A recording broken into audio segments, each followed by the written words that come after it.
We'd like to thank the following sponsors for helping provide this video.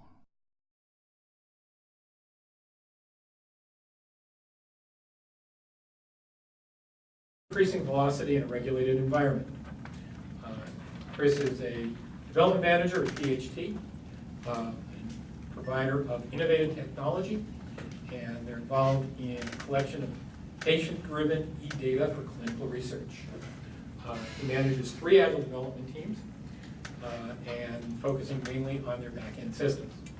He's been practicing Agile for about 7 years now, and he's managed implementation of Agile at 2 other companies. So join me in welcoming Chris, and we'll take a second to switch laptops, and then he can start slides.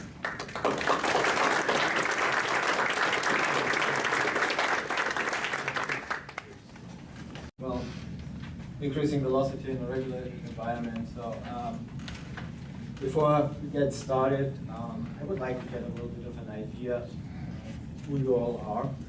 So if you could give me a couple of ideas, how many of you are working in a regulated environment right now? Okay. So, and of the ones who do, who is doing already Scrum and Agile? Okay, good. So you all can help me. That's good. Presume the rest is probably doing Agile Scrum in one way or another. So, how many of you are doing it like less than 5 years? Okay, and over 5 years, the rest? And not at all yet? Good, okay. That was the last thing I wanted to ask. Yeah. So, in what roles are you? How many of you are product owners? 2, okay. And then Scrum Masters, okay, percentage, and individual contributors. Good, okay, thank you. So, what I wanted to go over tonight is give you a little bit of an idea of my background, what we do, what PHT does. Kind of paint a picture of in what environment we work. Probably at least the ones who do regulated are in a regulated environment already know that, but it might be slightly different. Then what I call audit readiness as a deliverable. Obviously a lot of documentation, so I think a lot of increasing key to increase velocity just to start with some of the what will be the outcome of this talk is really in the documentation, how you can do that more efficiently and what our approach was to that. And then a little bit practice until my email address if you want to drop an email or anything. So background, if you haven't already guessed it, my dialect is, my accent is German. I'm living here in the United States since 15 years. I have pretty much been working in the IT field for all of my career, all of my life. It's kind of, I guess you date yourself and you talk to one of the people who work for you and he asks you how long have you been doing that, and you say, well, it's been 7 years. Oh. It's just not you. You took your head to the other way. It's going Okay. Oh, wow. I can hear myself. So as I said, I speak to one of the people who work for you. He asks you how long you have been doing that. And he answers 27 years and says, oh, wow, that's how old I am. So I guess you date yourself when that happens. Agile Scrum I have been doing about 7 years now. I took the risk in 2 jobs before just to try it out and implement it, and I didn't really know anything back then. I didn't go to any classes back then, and it didn't go so well, but I hope I have learned quite a bit since then, and I think it's really the way to go. With PHT, I'm exactly 2 years now, 1st of August actually. PHT is a relatively small company, around 300 people, and as David already said, we do clinical trials, and focus on patient-reported outcomes, which we acquire with mobile devices.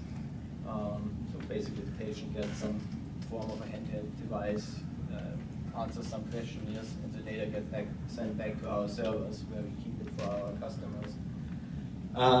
I'm responsible for the development of the service on for the software on the servers, so the back-end portion of it. So we have, it says here 540 trials, so I think we're probably up by 570, 580 trials, maybe what we did so far. And we own over 70,000 mobile devices where we do the fulfillment for our customers. We ship that stuff to doctor offices, to participating sites, from where it gets signed out, handed out to the patients. We do quite a bit in multiple languages, so we fulfill and send the devices into 68 countries, it says there. It's probably also a little more by now, 70 maybe. And we support close to 100 languages, so I guess that's why our customers do that with us, because we have the experience to pull that through. Okay, so what do we deal with? So I'm sure everybody of you remembers some sort of scandal where a drug came to the market which had some unforeseen side effects, like Vioxx not too long ago, or in Germany it was known as Contragan, which was basically given during pregnancy, and a lot of people with just horrible disabilities were born. So that's really what characterizes it. The main purpose of what we do in this environment is safety, right? So, and whenever something goes wrong, that usually has an effect in one way or another on either regulations that get a little more intense, or new guidance that gets written. So we, in particular, at FTP, a long time ago, at PHT, we deal with quite a few of those. I think the one we hear the most often about, and we have to do the most, is 21, our part 11, essentially to make sure the one particular part that we have is to make sure, where we always deal with, is to make sure that no fraud is committed, so that data that is received at our servers is really from the patient and not from somebody else. Similar regulations also exist in Europe.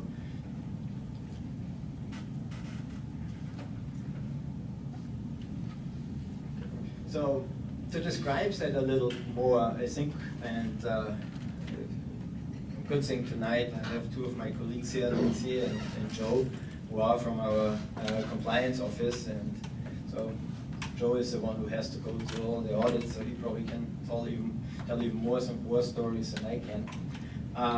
But I think what characterizes the world we work in is that there's a general mistrust of electronic systems. So, and I think there's some rationale. If you corrupt one piece of information on a piece of paper, it's relatively hard to do. It's even much harder to do it on 100,000 records of paper, but if you do the same with an electronic system, you can do millions in sub-seconds. So I think, and well, since we have read all the news lately about what the NSA does, I think the level of mistrust is probably even more increased. Another thing is regulators generally tend to lag behind. But it's not so surprising, and I don't mean that in any kind of disrespectful way or anything. It's just a way of how the process works. A regulation, a guidance gets drafted and gets published, and then comes a comment period, and it kind of gets reworked several times. So by the time it is in effect, it's, especially in our world where technology evolves so quickly, it's probably outdated. Right? Then, in particular, I think in the US, field inspectors are not always familiar with software. It seems to be different in the European world. They usually have somebody on the team who is familiar with electronics, so that probably is going to change anyways.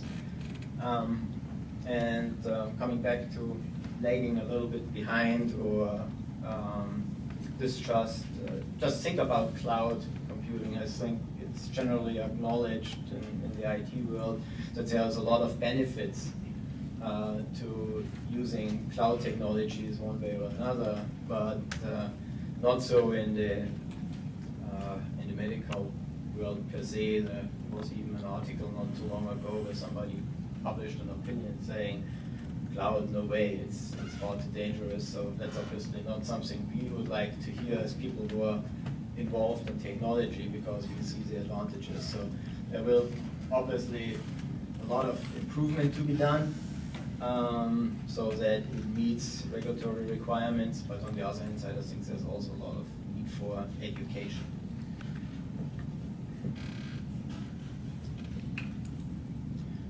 So when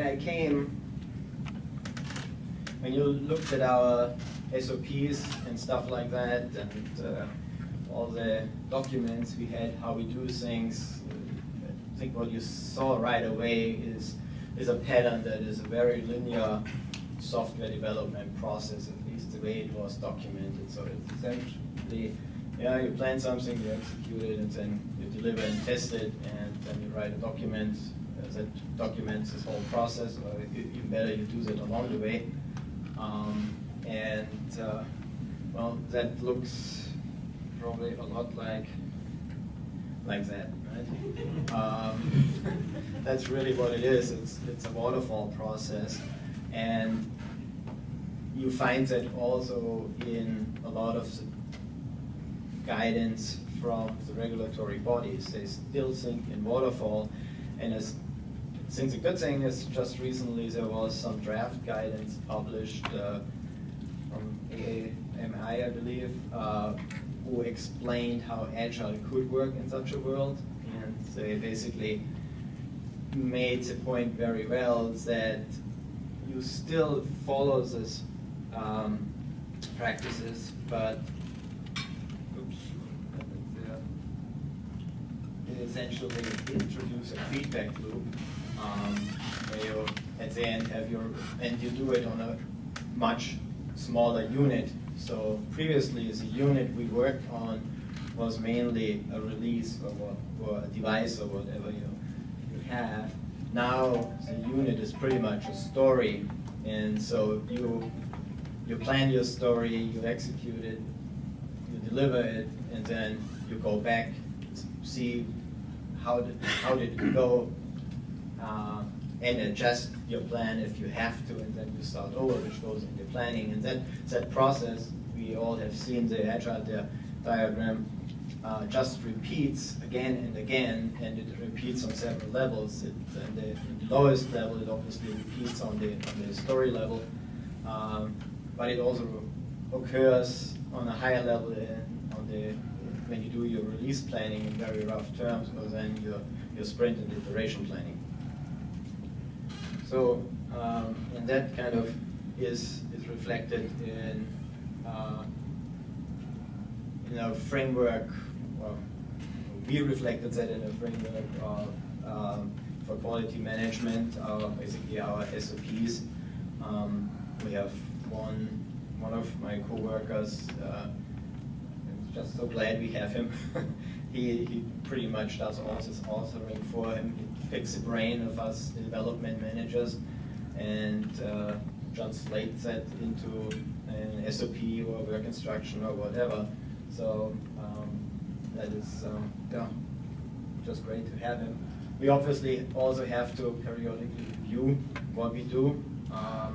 Then regulations or guidance may change, obviously. That kind of also requires us often to change how we do things, and then our customers audit us just to make sure that we comply with their requirements and their procedures and they have for vendors.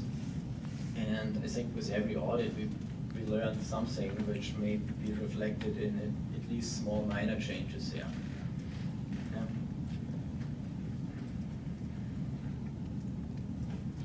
So to contrast a little bit, when I started like 2 years ago, what we had like product requirement specifications.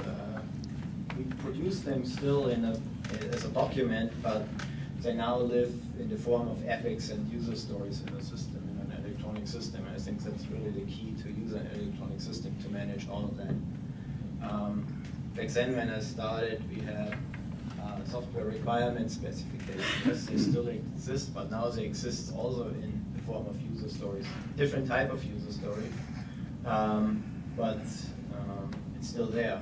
So all the elements, as I said earlier, we still do the same practices of good software engineering, we just do them in smaller quantities.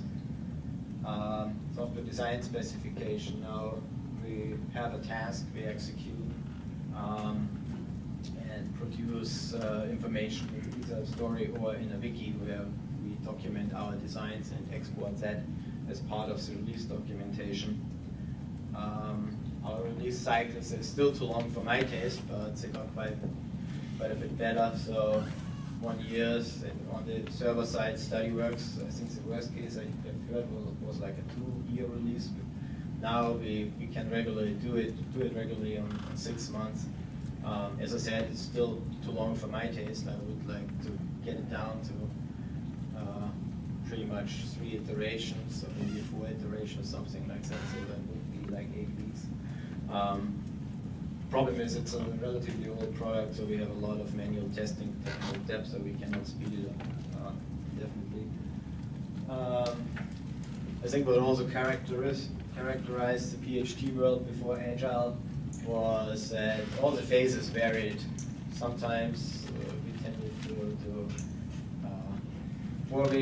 4 months of planning and then 2 months of implementation, then it was 2 months or 1 month of implementation and a year of planning and a year of implementation. Right? So now, and I think you all have heard that a constant heartbeat, a sprint every 2 weeks, that keeps it going, so that makes things really predictable.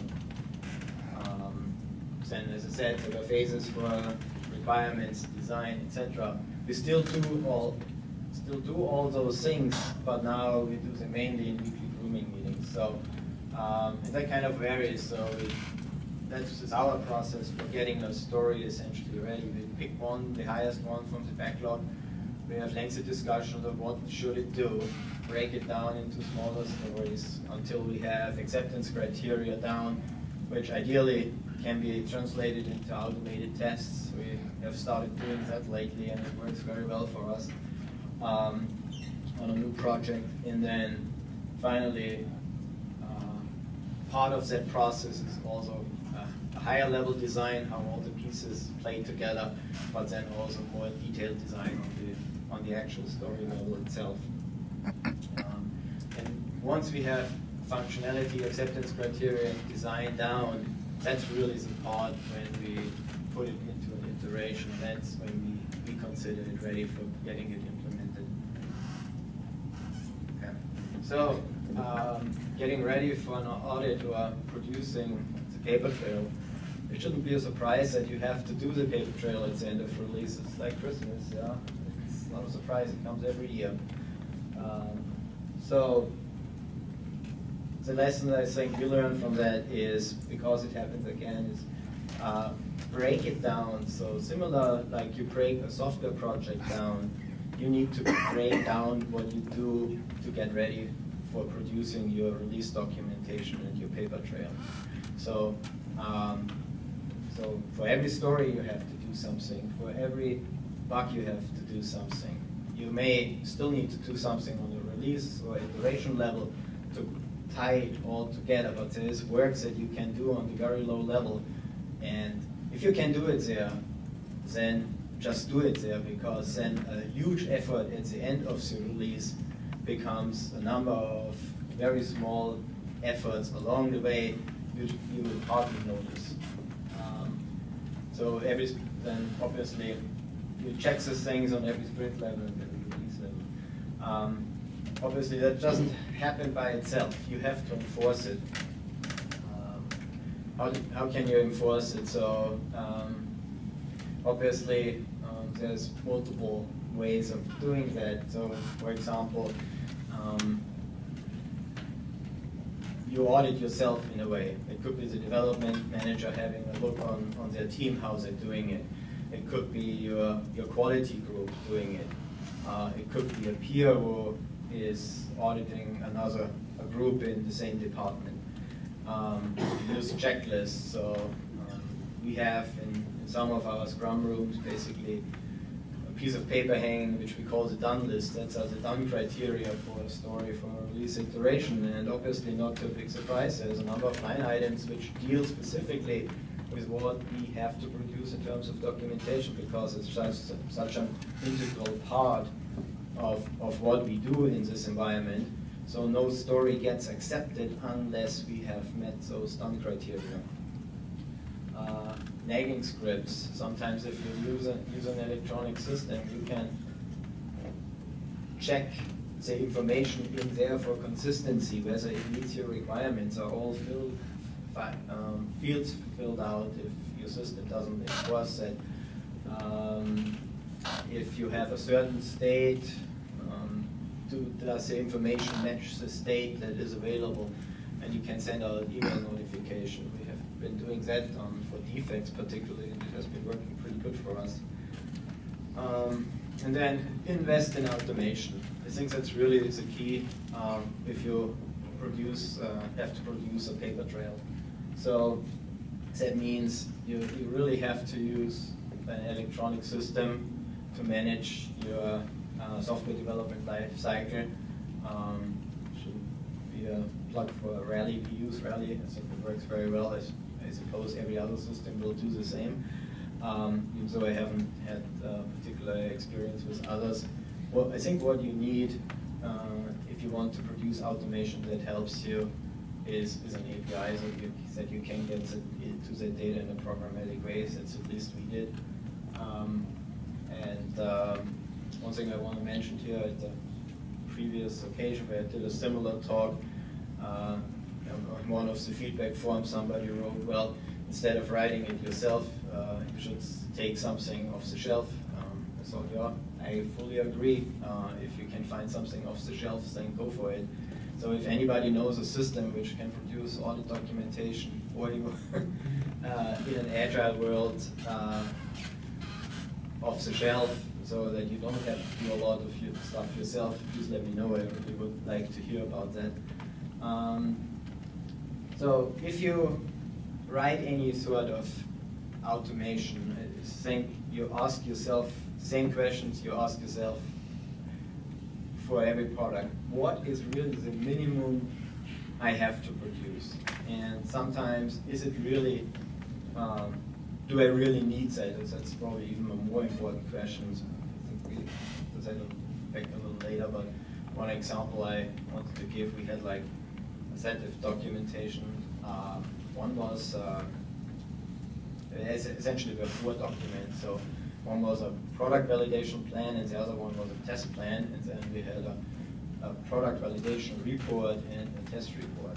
So, and when we started thinking about automation, we said, well, that doesn't really make sense, can be combined then. And so we ended up with a product and test plan, and then with a product validation and test report. Cut off a lot of kind of work for us, okay? And then when you are at the point that what I have to produce is and figure out what is the earliest. I said it already before. Try to do it as early as possible so that it becomes a small step. Don't do it at the end and try to break it down to small increments. And then finally think about how can I automate it. So, and I have a couple of examples of things to automate, but before we get to that, if you come to the conclusion that you want to automate it, start small, okay? And also pick something that is of high value. It produces a lot of high value for you immediately. So one thing when I I had to deal with were patches, small releases, 1, 2 defects, fixes, maybe 3 defect fixes. Fortunately, the paper trails for those was not insignificant, so we had to produce like 7 documents. It took us about 2 weeks to do so. And after I totaled up the hours we spent on that thing, it was like 240 hours. So that's, for a small patch, that's not an insignificant investment just for paperwork, not to really fix the defect itself. So fixing the defect was, and even testing was nothing in comparison. So now, we decided this particular paper trail, we can automate it. We can obviously take a lot of shortcuts.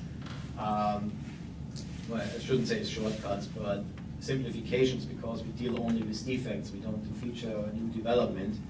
So that's what we did. We produced a paper trail which we can pull out of the system. Now it's 1 document. Usually it takes about 2 days to produce it. So one day to run the report, chase couple loose ends down, have a few people look it over for an immediate review, and then be done with it.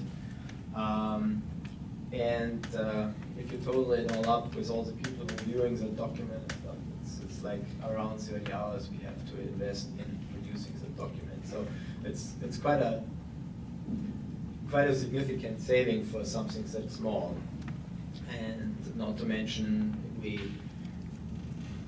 in the past we had to write like concession memos to say, well, we are done with the release, it can be put on production because it's critical, but we don't have the paper trail yet. Now we don't really have to do that anymore, because we can produce the paper trail so fast, we can run it through the validation process relatively quickly. And then also, like everything you do, automation for that particular topic, or for paperwork, audit trail generation really becomes a part of the backlog. And so what we do is, I think goes around in our industry essentially as scrumming the scrum. Sorry for that. So we create a backlog of process improvements we want to do. We do that as part of the retrospective, and what we learn there, or sometimes we say, oh, we need to change one of the audit reports. So it also gets onto this backlog. We call them Kaizen stories, and then every iteration we try to schedule, we're pretty good actually about it, so we schedule one of those Kaizen stories. It also has a nice side effect that, and we keep track of them, we have them in Rally like every other story, but we also have a separate spreadsheet of it, which we review in the retrospectives. And so this nice side effect is that the team sees if they have input to a process improvement, it's not just said and then forgotten, it's really addressed. So we put them there, we vote which ones we tackle in the next iteration, and once we have it done, we mark it off, and it gets a different color on the spreadsheet. So over time you get a nice growing list of things where the team can really see that their input in the retrospective is not just fluff, but we really act on it. So that has been working pretty good for us.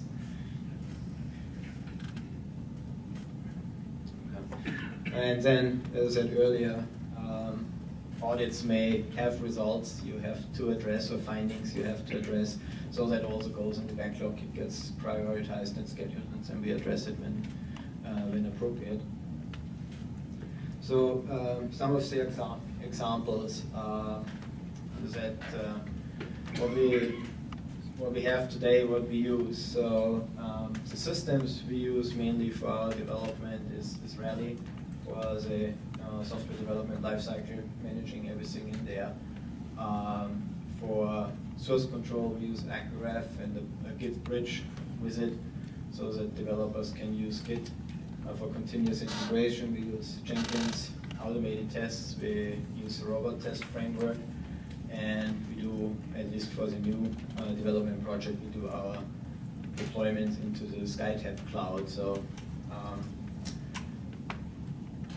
then we have created a set of tools. So there's a nagging script which checks for consistency or rather inconsistencies during each iteration, every day essentially, and it points them out in an email so that people can address them.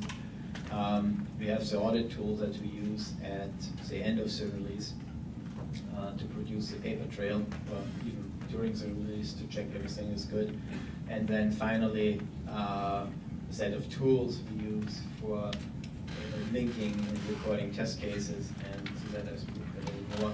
And then we produce, I think, 9 or the latest 11 documents, if I'm not completely off, and also the email notifications. So, in a more particular example, as I said earlier, the unit of work we mainly work with is obviously the user story. And so we spend a lot of time in grooming and defining the acceptance criteria. We like to formulate the acceptance criteria almost in the format like the behavior-driven development folks do, like give them a certain precondition. When something is done, some action is performed, then X, Y, Z happens. So that's how we write our acceptance criteria. Doesn't always work, but most part. And then somebody picks up and scrums the task to write the test cases. He pretty much takes the acceptance criteria and translates them into test cases right away. Can you concretize this in terms of what a patient is doing here, or what's actually happening on the, what's happening, that you're applying this to? Well, let's try that with an example. Yeah. Well, that's what is a good example for that?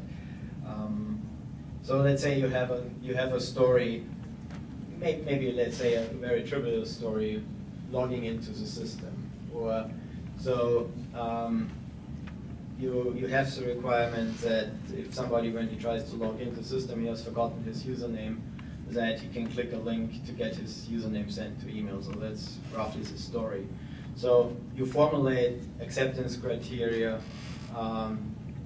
in this when, then, or given, when, then format. So for example, when a user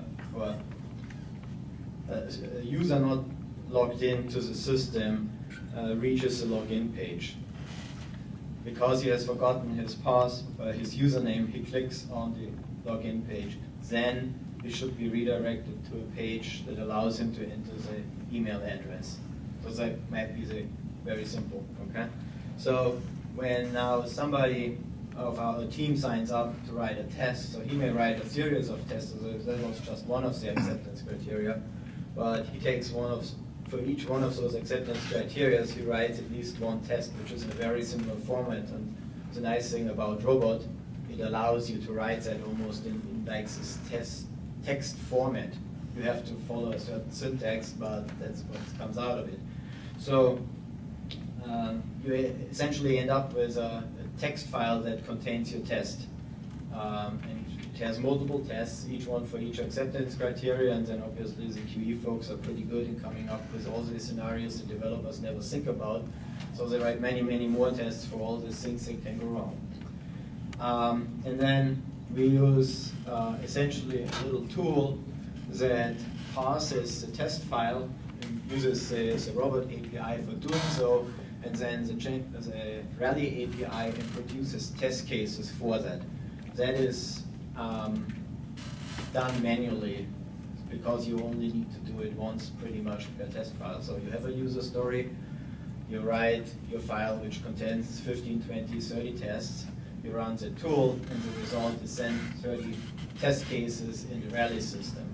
So you have a nice, that comes back to traceability, which is something the regulatory bodies really like to have. So you have your requirement in the story, and you have a direct correlation between the requirement and how you test that this requirement is met. So now we run our automated builds. So as soon as the story is ready, the test gets integrated into the build. With every build, the whole tests will be repeated. And so Robert produces an XML file with all the results, whether the tests passed or failed. And when the linking tool runs, it annotates the test. It basically puts a little notion in each test saying this is test case TC17, TC18, whatever. And then the recording tool that runs as part of the build essentially takes this information and creates in Rally a record about the execution of the test. So it says at August 1st at 10 o'clock in the morning, TC17 was successfully executed and TC18 failed. And that is a test case result. And then at the end of the release, we basically take this information and produce a test report out of it. And hopefully, every single test case should have a passing result. Because you use automation for it, the nice thing is you repeat that with every build, so even if you break it by mistake, you know right away.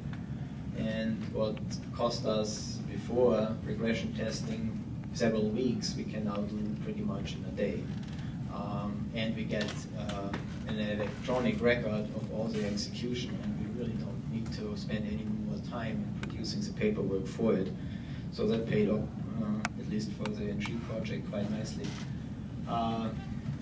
Another example, I mentioned the patch audit trail before. There was this little document we produced that needs to contain all the information about defects when we issue a patch. So just to list a couple of things that need to be in there: planned date, planned release date, actual release date, defects to be fixed, plan for defect validation, etc. So sometimes you have to be a little creative, because those kind of things, they obviously may not be in your Rally system one-to-one. There might be no thing which says actual release date. You know, there is no field, so what do you do?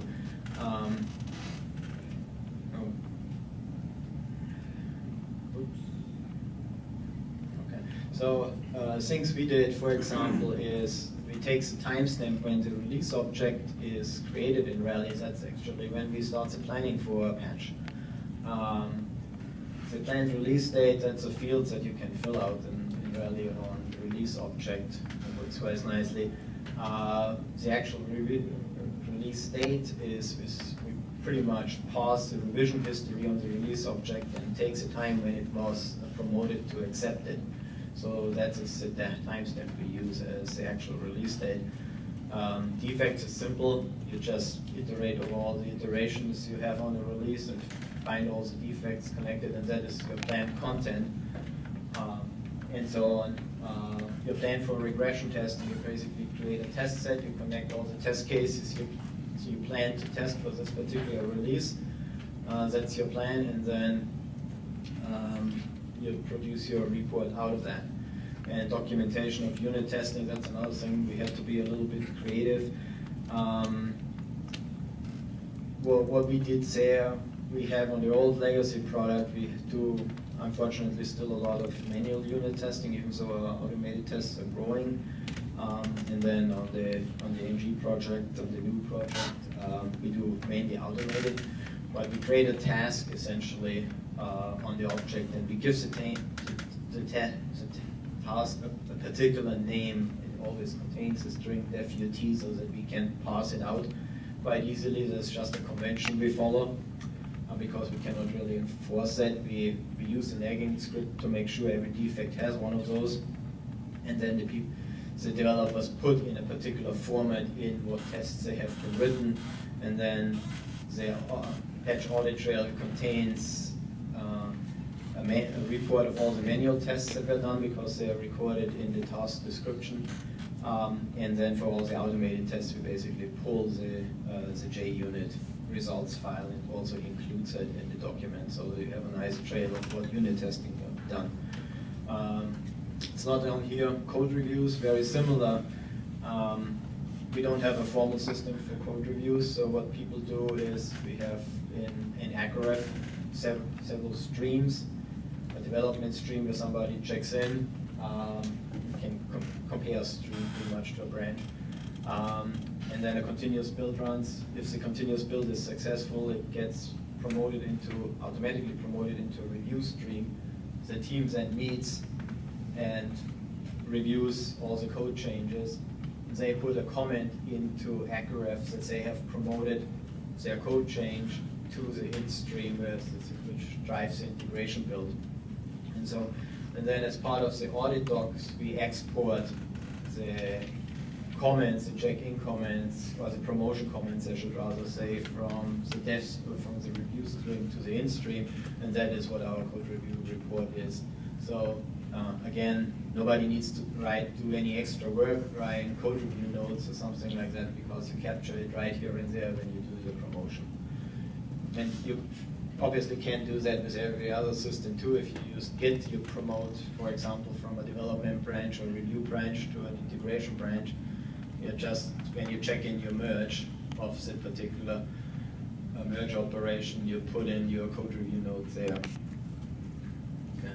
So again, that is a Rally object model for the API, which I stole from the documentation. And so I just tried to mark the various elements of their API where we pick something. So as I said earlier, from the release, we take a couple of dates. We also pass the revision history to get stuff out of it where we don't have a field. We make heavy use of tasks to make sure to find out who the tester is that is assigned to a story, to capture unit testing stuff. I think the most use we probably get out of test case result, and test set, which we combine to define what the test plan is and what the results of the testing are. Okay. Another example, and I think you probably by now can picture how it works, is the traceability metrics. So obviously we need to produce trails that shows that there was a requirement from a product owner that got translated into a set of functional software requirements and a software design, and then verified that the software really meets these requirements by executing as a set of test cases or tests. So, that thing is essentially in our world implemented by naming conventions. So we have the requirement from the product owner we prefix with POS, and then we break it down into smaller units we actually work on, which we call functional spec stories. They contain the actual software requirements, and they also contain information about the design, but they also may point to a more formal design document somewhere else on the wiki. And the functional spec stories are the stories that get actually scheduled into an iteration. So that's really the units of work on those. For those, the test cases will be created. So as I said earlier, this is test case recording tool, or a linking tool, I should rather say.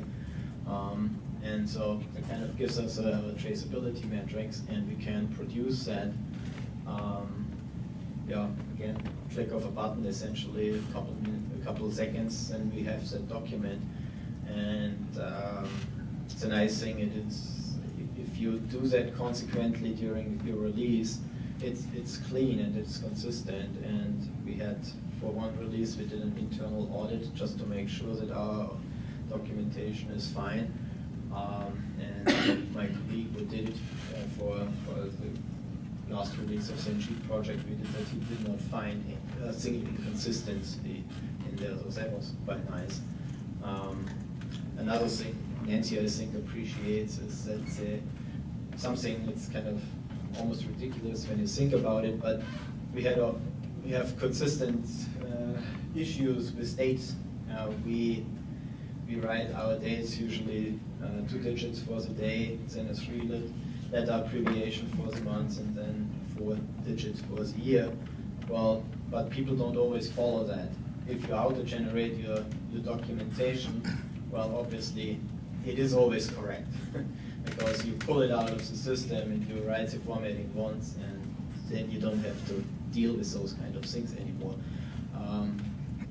They're not at the end of the world if they are wrong, but it's kind of a nuisance to deal with. So that's a nuisance, you don't want to deal with it anymore. So to do that, I think the key is really practice, practice, practice. So as I said earlier, managers, audits, their scrum teams, that they follow guidelines, have another group auditing it for you.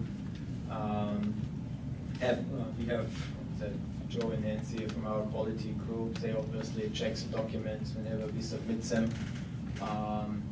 And you can maybe even get an external consultant who helps you.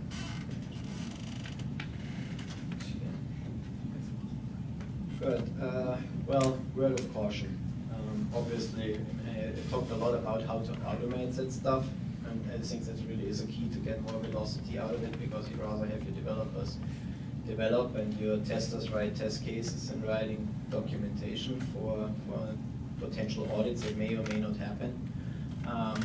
But again, safety is paramount. That's what we do, right? That is far more important. That what we do is safe than how the paperwork looks like. And second, obviously, it's kind of an obvious. Nobody ever will buy your product because you have a good automated audit trail, but it's expected. It's like quality. You need to have it. And so if you don't have it, you may lose a customer because of it.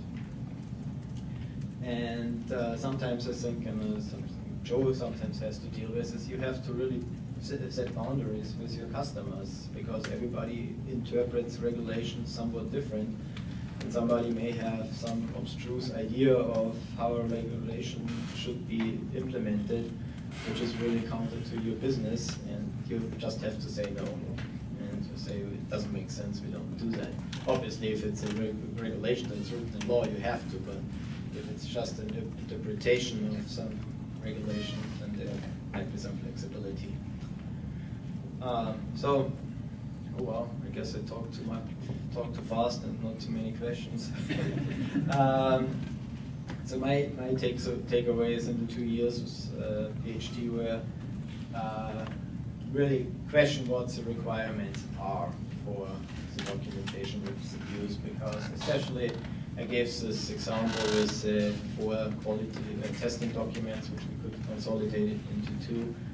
If you have been around for some time, some of the stuff may just be obsolete. There was a good reason for doing it at some point, but it's not a good reason anymore. So really think about it. Is this something that's really needed?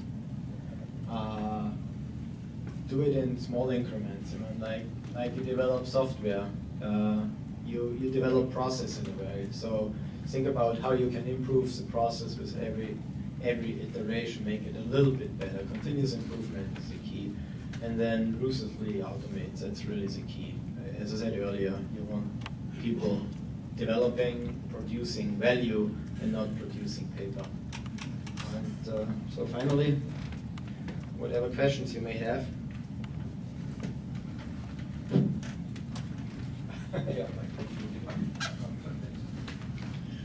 Is all your software development done in the U.S., even though you're supporting regulatory requirements in, excuse me, 70 different countries and 97 languages? Well, not everything is done in the U.S. We use some outsourcing firms in Croatia and also in India. But I would say the majority of the development and really the oversight happens here. So I guess, how do you fold in the development in Croatia and India to follow the procedures that you've developed here?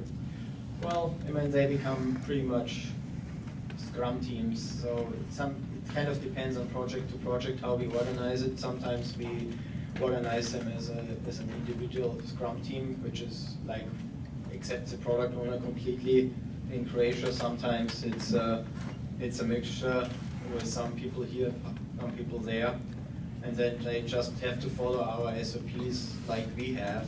they have to read them, they have to sign them, and then obviously we will monitor and audit what they do to make sure that they comply. With all the automation, clearly you're producing a lot of documentation, not only doing it electronically, but kind of verifying it electronically, which suggests to me you're probably using electronic signatures.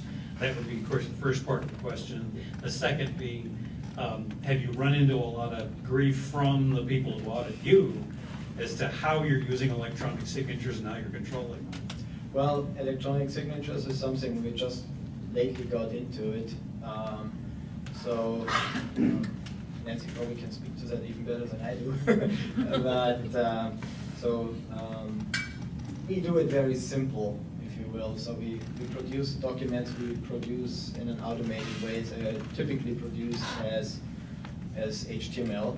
It's easy to produce and then gets printed into PDF. The PDF then gets sent around very low-key by email to people who have to sign it. And they use an electronic tool to essentially sign it, and then gets sent back and recorded when all the signatures are there.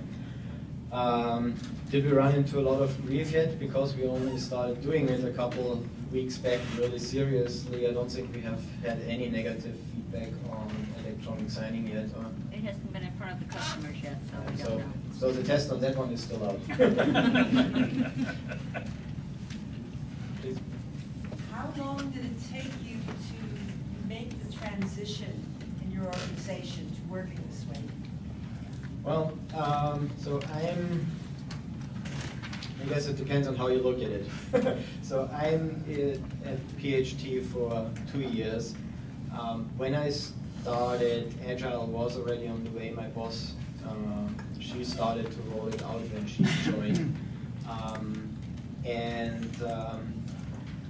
I would say, so in total we look at about 3 years here.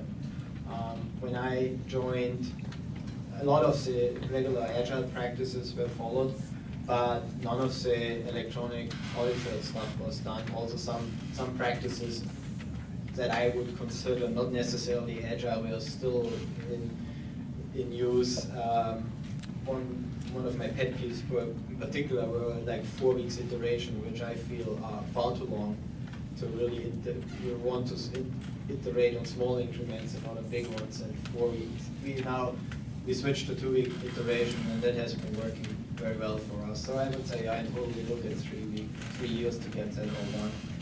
And there's still room to learn and to get better. And would you say that all of your software development areas are using Agile now, or are there still some holdouts? Well, I would say I should differentiate it here. We have the core product arm, core part of software engineering, which is basically the foundation for all the studies we do. That is 100% Agile, with varying degrees of implementation. And then we have the custom part where we do the actual studies, where the core code gets adapted for a particular study. That is not there yet. Thank you. How much either resistance or support did you get from the non-technical parts of the company and trying to go through this Agile transition? Well, I guess we were lucky with having a very supportive CEO. So when my boss started doing that, he basically gave her carte blanche. We started. So that was relatively easy for us. Good question, Ronald. So Yep. I'm trying to understand, like, your the testing, automated testing you mentioned earlier. Yeah. So you have a test file and you have some kind of link test tool that will create the JUnits. No, not JUnits. So probably should have brought an example for a robot test. But so you write your acceptance criteria in the story, okay? Then a robot test framework test is essentially a text file that is formatted in a certain way. You have a headline which describes the nature of the test. You can have certain tags, and then essentially a series of steps that get executed, and each step is a keyword with some parameters to it. And so the tester essentially writes this test, and the robot test framework executes it, and it uses it can use various drivers depending on what your target platform is. So since we do a web-based application, we use either the Chrome driver or the Firefox driver or the Internet Explorer driver, which then essentially translates the actual keywords in clicks into the browser or in parsing of the DOM to get some information back of what is actually shown on the screen. And so when we have a little tool that says we have a file that is for user story 17, for example, and there's 5 tests in there. So what the tool will do, it will create a test case object in Rally for every single one of those tests, and will also, as soon as I created the test in Rally, the test case has a certain number, like TC20 or something like that. Then an annotation gets written in the test file itself, so the test file gets altered to say, this is really test 20 as Rally knows it. And then when the test is executed, basically we use this information, this is test 20, to tie it together with the result. Was it a failing or passing test?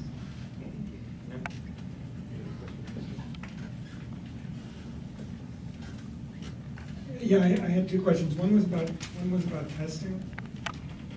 So you mentioned that as part of story development, you develop some acceptance criteria, and then people make test cases out of that. So before you start design or development, do you have to have those criteria, or does that go on in like parallel?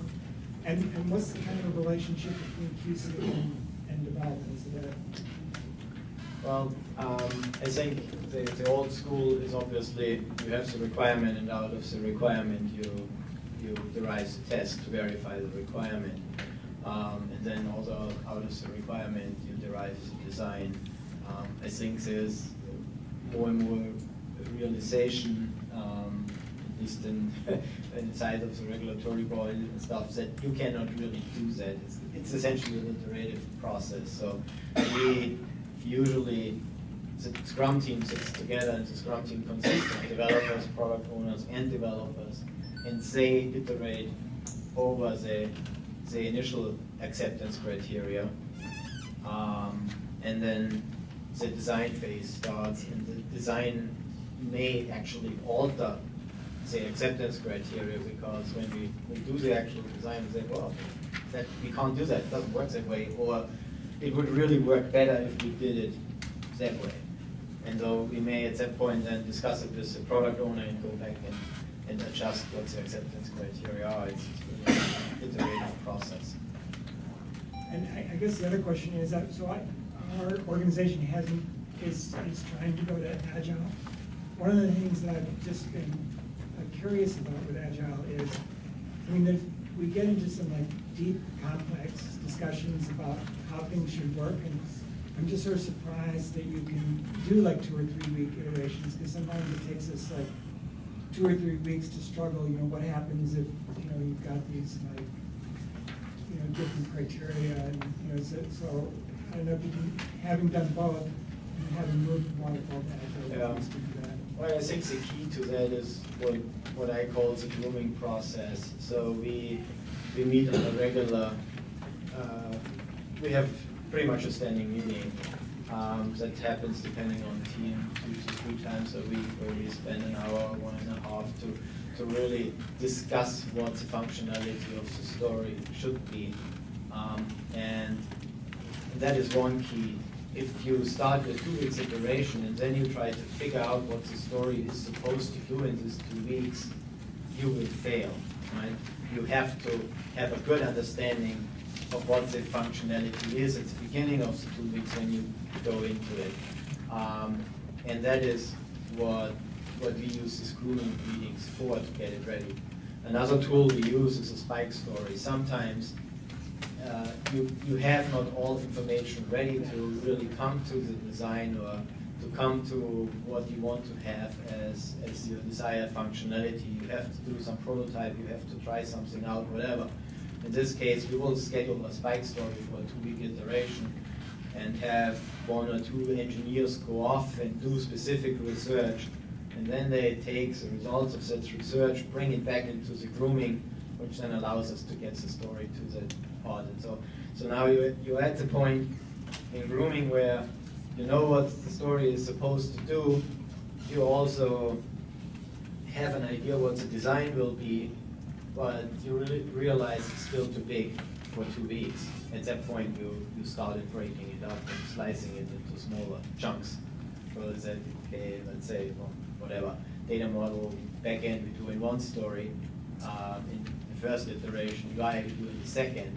So as soon as you do the backend code, you can already demonstrate something in the exit review meeting, demo to the product owner, because you have some working code which changes some data and you fire it a REST request, and then in the next iteration you build the UI for it.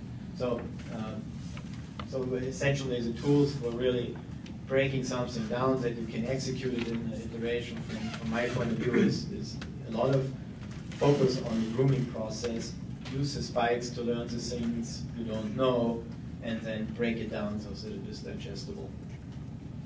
Okay. I'm wondering what your SDLC looks like, which is probably too big of a question, but particularly what's required for formal sign-off on your ethics and user stories, and since they're constantly being groomed, do you require signatures every 2 weeks? No.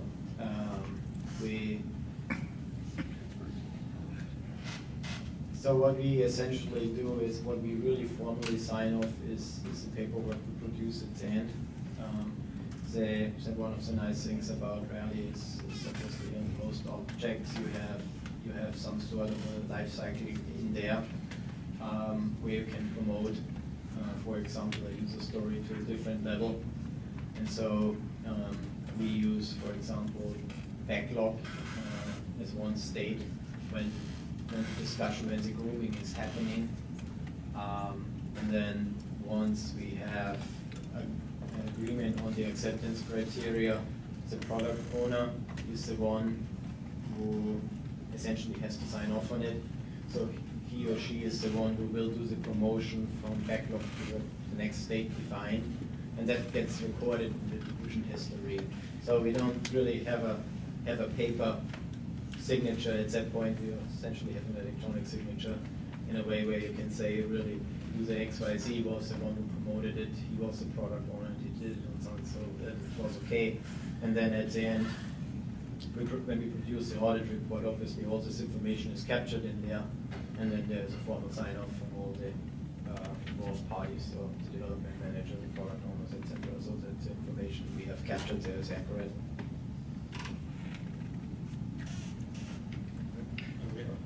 The microphones are, I think somebody else has the mics.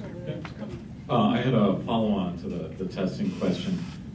What you diagrammed up there showed new tests that were relevant for the new requirements.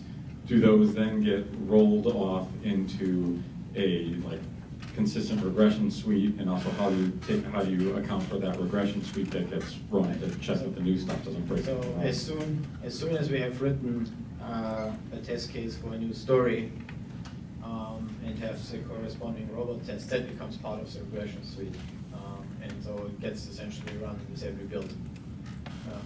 Well, we separate it a little bit. We have some we then classify as acceptance. Or a smoke, I should rather say a smoke test. That's a very short build test suite we even execute with every continuous integration build. And then the whole regression test suite essentially gets executed with every integration build. So, yeah. I have to ask, what are the 97 languages? And if you can't rattle them off, is there some place? I just quickly looked to see if I could find it on the PHT site, and I didn't see them. If you could point me to the right direction, I'd appreciate it, because that's my thing. Well, if you if you could send me an email afterwards, and I point you to the right page. I'd Great, thank you.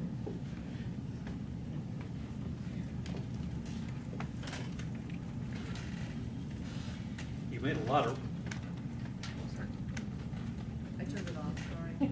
you've made a lot of reference to your product owner. To what extent and how often are you actually able to directly interact with the people who are designing the trial itself? That is the end customers of for whom you are developing whatever the specific thing is. Because I know every single trial is different, a little bit, has a different design to it, different time frames and so forth. The cynic in me would say sometimes more often than I care for. But no, so the people who do the actual implementation of the trials, our study development teams, they participate in our exit reviews. So they are really part of the sign-off on the story during the demo. And then they occasionally come to grooming when we invite them if we have something where we need their specific input to. We have a designated product owner, which is one of our product managers. So she plays the proxy, so she's speaking with them pretty much on an almost daily basis in one way or another. And then we also have some sort of meeting we call pre-grooming. That's like stories that are, I don't know, a release out or so, to just get some input. And our customers, the study development team is represented in those pre-grooming meetings so that we get their input early on. I have a question. When you are coming up with your user stories and your acceptance criteria, who is present to do that? Well, usually the Scrum team and the product owner. And then later on, we sometimes, once we have our first draft, we may run it by our study development team to have them give us some additional input to it. Yeah, I'm interested in increasing velocity part of your talk. It was great to see that you've reduced your release cycles from, I think, 18 months down to 6 months. But in terms of measuring velocity, is there something that you are doing in the fashion of a metric, either at a release level, and are you measuring improvement in velocity over time, release to release, and what you're seeing in terms of those improvements? So I, at some point, decided after reading and learning and attending some conferences to really not make a big fuss out of velocity anymore. Obviously, I, as a development manager, I look at it because I care how productive my team is, and I use it almost exclusively these days to predict what I can do in the next iteration as a planning tool. But I don't really like it as a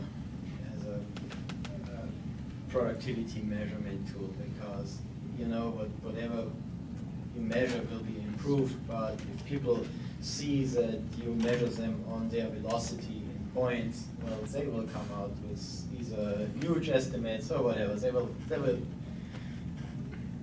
tune the system that it works favorable for them, put it that way, right? So so I use it only as a something to plan going forward. I tend to look at the cumulative flow. It's one of the reports you get out of Rally for each iteration, which essentially shows you how many stories or how many points worth of stories were in a particular state, because you want to have, during the iteration, you want to have a nice steady progression. Not everything is in progress, so you essentially want to limit work in progress. That's what I look like. And the other thing is, what I started to look at, and which seems to work very well, is a metric I captured during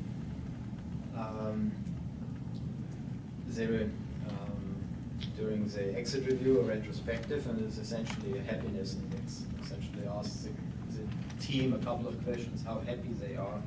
And what seems to be the case is that that is really almost a leading indicator for performance. So you kind of see when they are not so happy anymore because something is not going that well, an iteration or two, the velocity will go down. Right?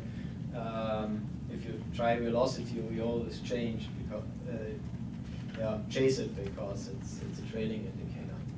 But overall, I would say our velocity definitely has increased.